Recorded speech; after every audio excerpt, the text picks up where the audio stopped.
देखो जी, राजस्थान सरकार ने एक ही विभाग में पक्की नौकरी की राहें खोली, लेकिन अन्य विभागों के सुविधा कर्मियों को अभी तक पक्की नौकरी का इंतज़ार ही बना हुआ है और उनका इंतज़ार ख़त्म नहीं होने का नाम ले रहा है।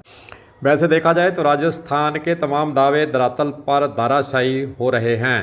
पिछले 10 साल से सरकार ने केवल चिकित्सा विभाग में ही 2 बार सुविधा कर्मियों को नियमित करने के लिए नौकरी की राह खोली, जबकि शिक्षा, महिला, बाल विकास, जलदाय, विद्युत विभाग सहित अन्य कई महकमों के अंदर सुविधा कर्मचारी को अभी भी पक्की नौकरी का इंतजार ही बना हुआ है।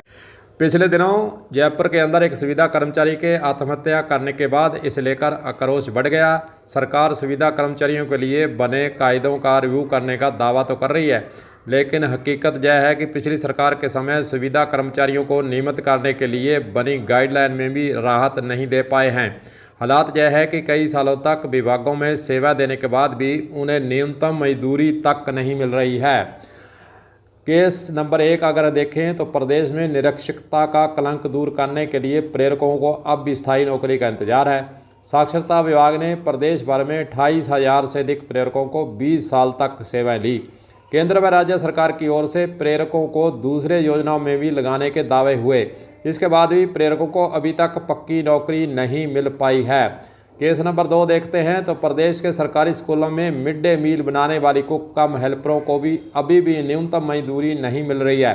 पिछले 10 साल में कई बार मानदेय बढ़ोतरी से लेकर स्थायी नौकरी देने की घोषणा हुई, लेकिन कई सालों से बच्चों को मिड डे मील खिलाने वाली महिलाओं को अभी तक राहत नहीं मिल पाई है। वहीं चिकित्सा एवं पंचायती राज में भर्ती की अगर हम नज़र दौड़ाते हैं तो चिकित्सा विभाग व पंचायत राज विभाग में सुविधा कर्मचारियों को नियमित करने के लिए 10 साल में 2 बार मौके दिए गए।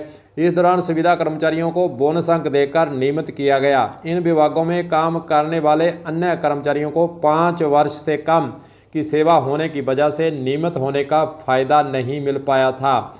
विद्यालय सहायकों को इंतजार, पैरा टीचरों में खुशी।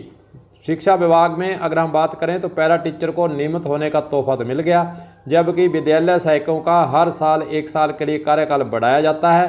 विद्यालय सहायकों की ओर से नियमित करने की मांग की जा रही है और चुनाव से पहले सरकारों के यही वादे थे कि सरकार बनते ही हम सुविधा कर्मचारियों को नियमित करने का काम करेंगे, लेकिन 1 साल बीजेपी सरकार को बने होने वाला है। बीजेपी सरकार के द्वारा सुविधा कर्मचारी जो 10-15 साल से कर्मचारी जैसे काम करते हैं, सरकारी कर्मचारी जैसे काम कर रहे हैं, उनसे भी ज़्यादा काम वे करते दिखाई दे रहे हैं, लेकिन उन्हें सुविधा कर्मचारियों को न्यूनतम मजदूरी भी नहीं सरकार दे पाई है और परिवार का गुजारा वह कैसे चलाएं। सबसे बड़ा सवाल यही है, महंगाई के इस दौर के अंदर सुविधा कर्मचारी अपने परिवार का पालन पोषण करने में, इतने कम मानदेय में, इतनी कम तनख्वाह में करने में असहाय सा प्रतीत होने लगा है। कलम न्यूज के लिए गुरदेव सिंह सैनी की रिपोर्ट।